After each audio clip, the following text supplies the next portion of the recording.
कक्षा 9 तथा कक्षा 11 के विज्ञान के छात्रों, आज हम द्रव्यमान के बारे में चर्चा करेंगे।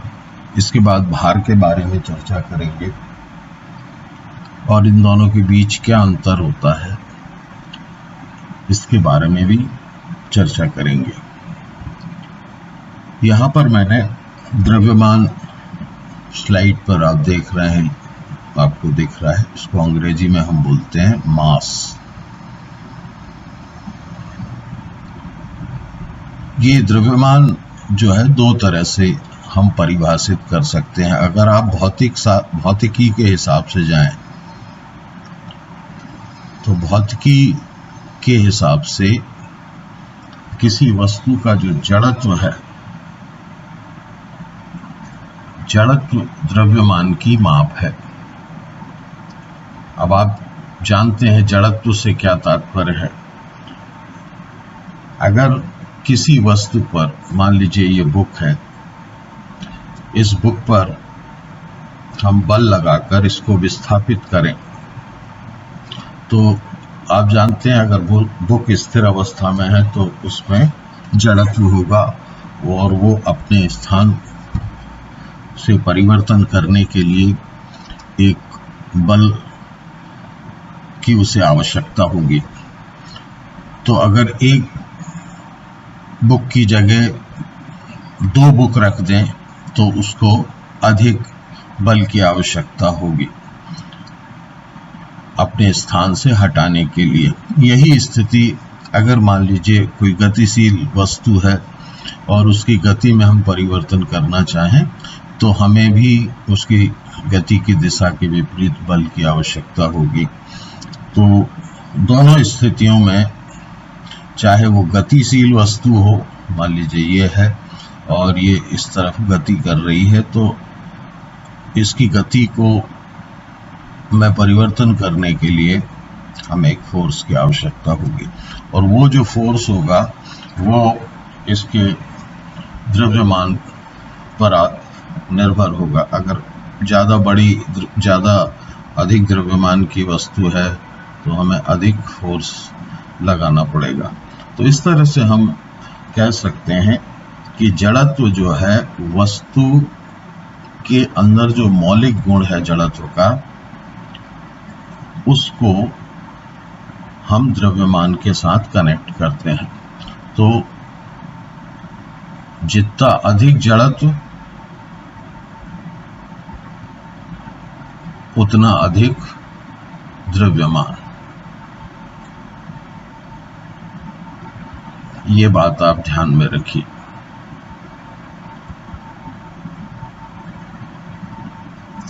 उदाहरण के तौर पर अगर मान लीजिए आप एक कार को धक्का रहे हैं या एक मोटरसाइकिल को धक्का लगा रहे हैं तो दोनों के द्रव्यमान को आप अलग अलग कहेंगे। जहां आपको ज्यादा बल लगाना पड़ रहा है आप ये कह देंगे कि इसका द्रव्यमान अधिक है क्योंकि इसमें जड़त्व अधिक है। ये फिजिक्स के हिसाब से। दूसरा हम इसको देख सकते हैं रसायन शास्त्र के हिसाब से। रसायन शास्त्र के हिसाब से इसकी परिभाषा कुछ इस प्रकार से होगी कि वस्तु में उपस्थित पदार्थ की मात्रा,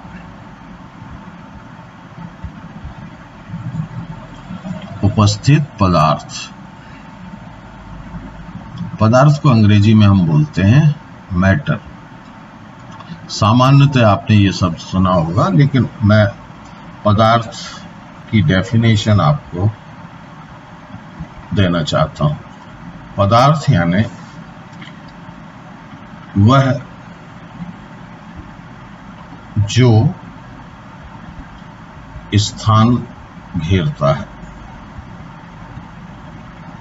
और जो स्थान घेरता है जाहिर है उसमें पदार्थ होगा और पदार्थ जहां पर उपस्थित है वहां पर द्रव्यमान उपस्थित होगा। अर्थात केमिस्ट्री के हिसाब से मैटर जो है उसकी मात्रा को उसकी मात्रा बोले तो उसके अमाउंट को, उसके वो एक कारक है। अधिक मैटर है किसी में, देखिए ये अगर यहाँ पर इसमें हम देखें बॉल में, इसमें मैटर ज़्यादा है, पदार्थ ज़्यादा है।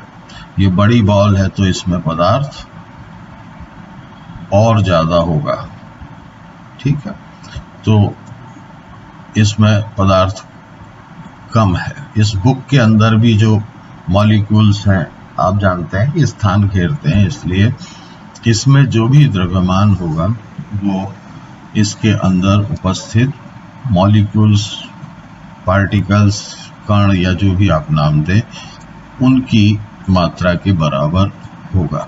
तो ज़्यादा पदार्थ है तो ज़्यादा द्रव्यमान है। तो इस तरह से हम द्रव्यमान को समझ सकते हैं। दूसरा शब्द जो आप सामान्यतः पढ़ते हैं वो है भार, जिसको हम अंग्रेजी में कहते हैं वेट।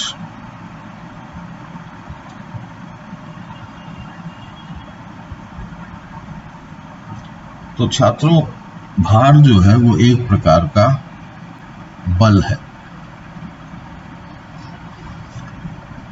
और बल आप न्यूटन के द्वितीय नियम से जानते हैं। बल दो चीजों पर निर्भर करता है, द्रव्यमान पर और गुरुत्वीय त्वरण पर। अगर हम पृथ्वी पर किसी पदार्थ की कल्पना करते हैं, उसका द्रव्यमान क्या होगा, मान लीजिए ये हमारी अर्थ है और इस पर कोई वस्तु रखी हुई है, उसका द्रव्यमान स्मॉल है, तो पृथ्वी के द्वारा इस पर जो बल लगाया जाएगा आकर्षण का, उसके कारण इसका जो भार होगा वह उस बल के बराबर होगा। अगर हम कहें फोर्स, उस बल के बराबर होगा जो पृथ्वी इस वस्तु पर लगा रही है।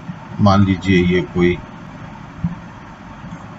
पत्थर का टुकड़ा है,